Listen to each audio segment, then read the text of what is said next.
네, 여러분 반갑습니다. 시바쌤입니다. 자, 오늘은 기업은행입니다. 기업은행의 필기 공략으로 여러분들을 뵙게 됐습니다. 요즘 기업은행에 대한 말이 많죠. 정말 카더라가 이제 분분합니다. 뭐 이렇게 나오더라, 저렇게 나오더라. 이게 너무 카더라가 많아요. 그래서 오늘 확실하게 기업은행 어떻게 출제될 건지를 예상해 드리도록 하겠습니다. 저는 결론부터 내리는 걸 좋아하잖아요. 결론부터 내려드리면 한마디로 요약하면 기업은행의 필기 준비는 친해지길 바라입니다. 기업은행의 출제 기조 자체가 이제 특징이 있는데 대행사와 상관없이 이제 거의 변하지 않아요. 이 이유는 조금 이따 설명을 해드릴게요. 그리고 이제 기업은행이 주로 출제하는 유형들이 있습니다. 빈출 유형이 있는 거죠. 이게 다른 은행들이랑은 조금 달라요. 그래서 이런 주로 출제하는 유형들에 대한 친숙도가 당락에 크게 영향을 미칩니다. 그리고 이제 기업은행의 NCS 유형 자체는 기본기가 정말 중요해요. 그러니까 그냥 뭐 계산을 빨리 한다거나 독해 속도가 빠르다는 그런 이제 피지컬적인 요인보다는 기본적으로 문제를 전략적으로 접근하는 어떤 선지를 먼저 보고 어떤 걸 먼저 계산하고 계산을 하지 않고 풀고 뭐 이런 전략적 풀이 있잖아요. 그런 풀이가 정말 영향을 많이 미치는 게 기업은행의 필기입니다. 즉 기업은행이 출제하는 빈출 유형들에 대한 친숙도를 올리고 기본적인 문제풀이, 전략적 문제풀이를 익히시는 게 기업은행에서 고득점을 받기 위한 방법입니다. 여러분들이 지금 옥하방에서 이런 얘기가 많이 나와요. 나라장터상에서 NHR이 선정된 것 같죠? 그러니까 확정은 안 해요. 그래서 NHR이 대행사가 아닌가 이렇게 이제 막 논란이 되고 있어요. 그럼 뭐 이런 문제 나오고 저런 문제 나오고 이렇게 막 논란이 되고 있고 그 다음에 채용 페이지는 또 인크루트입니다. 그래서 인크루트가 아닌가요? 대행사가? 자, 요거 두 가지 전혀 신경 쓰실 필요가 없습니다. 우선 채용 페이지가 인크루트라고 하더라도 대행사가 인크루트는 안 해요. 그 이유는 뭐냐면 이 채용 대행사한테 어떻게 일을 해달라고 얘기를 하는 과업 지시서상에 보통은 플랫폼이 포함이 되면 그에 관한 내용이 있습니다. 그런데 과업 지시서, 기업은행의 채용 대행 과업 지시서를 보면은 채용 플랫폼 구축이라는 게 전혀 없어요. 왜냐? 기업은행은 채용 플랫폼을 연간 대여 형식으로 사용을 합니다. 다른 채용도 많으니까요. 그래서 채용 사이트가 인크루트라고 하더라도 이 대행사가 인크루트다. 이거 명제는 성립하지 않는 거죠. 그래서 신경 쓸 필요가 없는 거예요. 기업은행은 NCS의 비중이 계속해서 이제 변화해 왔죠. 근데 문제의 결은 그대로 유지가 됐어요. 아니 어떻게? 대행사가 분명히 중간에 바뀌었을 텐데 어떻게 계속해서 출제 결이 유지가 되었을까? 이건 기업은행의 독특한 출제 방식 때문입니다. 이것도 과업 지시서의 일부예요. 지금 보시면은 자, 이게 출제가 있죠. 필기에 출제하는 게 있는데 출제를 하고 나서요. 합숙해서 감수하는 과정이 있습니다. 그러니까 이 문제를 우리가 낼 것인가 말 것인가에 대해서 거르는 작업이 있다는 겁니다. 그래서 자체 검열 과정이 있어요. 그리고 보통 이런 경우에 이렇게 채용을 하는 경우에 출제를 하기 전에 대행사에 주는 예시 문항들이 있습니다. 보통 있을 거예요. 그러니까 예시 문항을 주고 요거와 비슷하게 내주세요 하고 그리고 최종적으로 검수하는 과정까지 있다 보니까 문제의 결이 계속해서 유지가 될 수 있었던 거죠.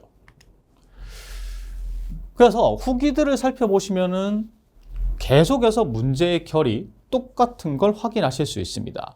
이게 2025년도 하반기 정말 난이도가 터진 이제 회차였죠.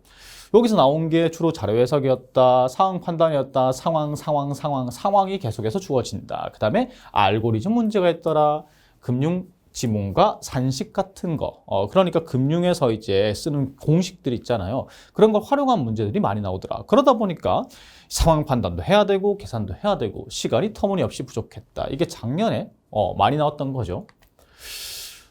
그럼 상반기는 어떻게 나왔느냐? 똑같아요. 좀 독해가 어려웠다. 지문이 길었다, 계산이 복잡했다, 주로 세트형이었다. 우리가 이것들을 갖다가 보통 필세 피둘이라고 얘기를 하죠. 그리고 알고리즘 또 나왔다. 그러니까 1년 동안 거의 결이 비슷했던 겁니다. 그러면 그 전에는 달랐느냐? 똑같아요. 똑같습니다. 은행 관련 지문이 많았다. 금융 관련 지문이 많았다. 계산이 복잡했다. 계속해서 나오죠. 계산이 복잡했다. 그 다음에 금융 쪽 전공에 피셈만 판 사람이면 무난히 합격했다. 이게 상식 수준의 지문들이 좀 있거든요. 금융 이제 쪽을 전공하신 분들이라면 그런 게 많기 때문에 그러면 지문을 제대로 안 읽어보고도 풀 수 있었던 문제들이 있었단 말이죠. 그래서 이제 금융 쪽 전공이 유리할 거다 이렇게 얘기를 하는 거죠. 그리고 피셋 얘기 나오고 세트 얘기 나오고요. 그 다음에 일정 스케줄링 하는 문제가 나왔다. 이게 상황입니다. 상황이 주어지는 거죠. 그리고 알고리즘 또 나오고 비용의 일정에 이게 이제 최적화 문제라고 그러는데 요것도 이제 상황이죠. 그러니까 주로 상황형 지문과 피셋 문제와 지문은 다 금융 쪽이고 뭐 세트 문제고 계산 복잡하고 똑같은 성향인 거죠. 자, 그다음 또 넘어가 볼까요? 2023년 필기 후기입니다. 똑같아요. 아니, 소스 코드. 그러니까 소스 코드라는 게 아까 계속해서 나왔던 알고리즘 문제를 얘기하는 거죠. 그 다음에 은행 대출이 가능한지 판단하는 문제이다. 요거는 이제 상황형 문제가 되는 거고 지문들이 도대체 무슨 내용인지 모르겠다. 이렇게 얘기하신 후기를 갖다가 얘기하시는 분은 금융 쪽 분이 아니겠죠. 너무 어려운 거예요. 그냥 일반 이제 공기업을 준비하시는 분들에게 기업은행의 필기가 용어나 뭐 아니면 이제 이론이나 이런 것들이 상당히 어려운 거죠. 그러니까 무슨 말인지 모르겠다는 판단이 나오는 겁니다. 그 다음에 또 상황. IBK 기업 관련과 금융 상품 관련이더라, 세트형이더라, 길더라, 계산을 요하더라. 똑같습니다. 비슷비슷한 거죠. 비슷비슷한 거. 그래서 원래도 시중은행, 이제 기업은행을 준비하시는 분들은 시중은행도 같이 준비하시는 케이스가 많잖아요. 필기 차이가 좀 있어요. 시중은행들은 주로 온라인으로 많이 치잖아요. 그러다 보니까 자료 양이 그렇게 많지는 않거든요.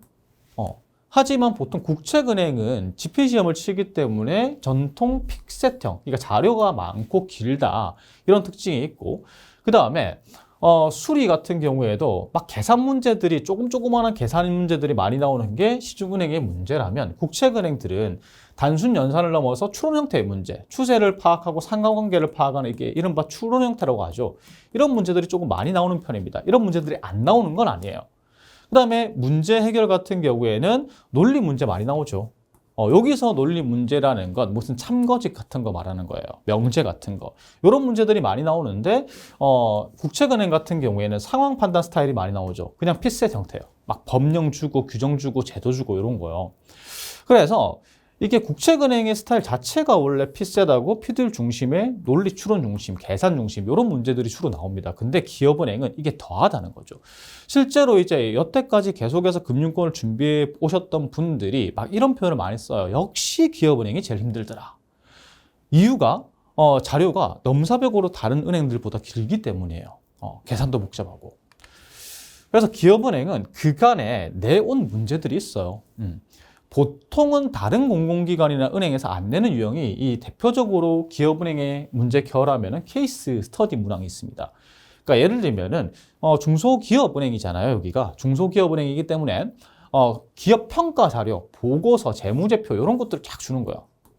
기업에 대한 분석 자료를 주는 거죠. 거기에다가 보통은 이제 세트 문제 구성이 수리면 수리 세 문제, 의사소통이면 의사소통 세 문제, 문제해결이면 문제해결 세 문제 이렇게 보통은 출제가 되잖아요. 근데 케이스 스터디 문항은 그게 아닌 거죠. 그래서 지문 한 개 이런 것들을 주고 1번은 수리 문제, 2번은 의사소통 문제, 3번은 문제해결 문제, 심지어 막 5문제까지 세트로 나온 경우도 있습니다. 그러니까 문제가 복잡할 수밖에 없는 거죠. 굉장히 복잡합니다. 그리고 푸는 순서도 정해져 있어요. 케이스 스터디 문항 같은 경우에는 효율적으로 풀 수 있는 방법이 있습니다. 이게 이제 다른 기업에는 안 나오는 유형이기 때문에 여러분들께서 힘들어 하시는 거죠. 그 다음에 금융산식을 이용한 거. 그러니까 이른바 무슨 BIS 비율이라든지 이런 것들이 있잖아요. 금융에서 쓰는 공식들. 그런 공식을 활용한 문제. 그러니까 공식이 들어가 있으니까 표도 복잡할 수밖에 없겠죠. 그러니까 그런 걸 활용한 문제가 출제된다는 겁니다. 이런 걸 잘 풀어야 되는 거예요. 그 다음에 계속해서 나오는 아까 후기도 보셨지만 알고리즘 문제가 계속해서 출제되니까 이건 풀 수 있어야 돼요. 푸는 방법을 아셔야 되는 거죠. 자, 그리고 자원관리와 조직이해가 보통 이제 다른 기업들 같은 경우에는 모듈형으로 출제를 하잖아요. 그러니까 산인공에서 이제 배포자료 중심으로 해서 그 문제들이 주로 나오게 되는데 그게 아닌 거죠. 그러니까 기업은행 같은 경우에는 주로 상황을 주고 최적화 문제라고 그럽니다. 최적화 문제. 기업의 상황을 주고 그걸 갖다가 뭐 계산을 하든지 판단을 하든지 추론을 해가지고 푸는 문제. 그래서 그런 유형들이 많이 나오니까 기업은행에서만 나오는 자본관리 조직위의 유형의 특징이 있습니다. 이런 것들을 풀 줄 알아야 돼요. 그리고 지문의 종류는 나 은행이다 라는 걸 딱딱딱. 근데 신기한 건 뭐냐면 금융분들은 힘든 디지털 신기술 지문을 또 많이 내는 편이에요. 그러니까 이게 무슨 말인지 모르겠다 이런 판단이 많이 나오는 거고, 디지털 쪽 직무 준비하시는 분들 같은 경우에는 금융 쪽을 공부 안 하셨다면 또 이 지문에 생소하죠. 그러니까 둘 다한테 힘든 거예요. 둘 다한테. 그래서 디지털 신기술 지문하고 금융 지문들이 주로 나온다. 이렇게 구성되어 있기 때문에 지문이 어렵다라고 느낀다라고 볼 수 있겠죠. 자, 그러면 또 아까 얘기로 들어와서 이런 얘기였어요. NHR이 채용 대행사기 때문에 이게 좀 유형이 바뀌지 않겠느냐.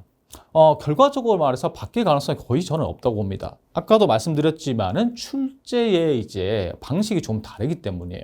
그래서 NHR 같은 경우에 무슨 모듈 문제도 자주 내고 이런 거 있죠. 이거 확률이죠, 확률. 순열 조합 같은 거, 그 다음 명제, 논리 문제, 그 다음에 모듈형 문제, 뭐 이런 문제를 갖다가 주로 출제하고 기업과 전혀 상관없는 뭐 과학예술 지문까지 나오던 게 NHR의 출제 기조인데 이렇게 될 리가 없죠. 기업은행에서 이걸 검수 과정에서 가만히 놔둘까요? 놔둘 가능성이 없죠. 그래서 누가 대행을 하든지 간에 출제 구조를 보여드렸지만은 문제 기조가 지금까지와 크게 변화할 리 없는 구조입니다. 즉, 그래서 제가 내린 결론은 친해지길 바랍니다. 기업은행이 내는 유형들이 있고요. 그리고 기업은행에서 그 중요한 문제 접근 방식들이 있습니다. 이것들과 친해지셔야 돼요. 이것들과 친해지지 않고 그냥 문제만 많이 풀고 NHR이 채용 대행사더라 그 유형만 하고, 이거는 기업은행의 필기 준비와 맞지 않는 거죠. 그래서 다시 한 번 더 말씀드립니다.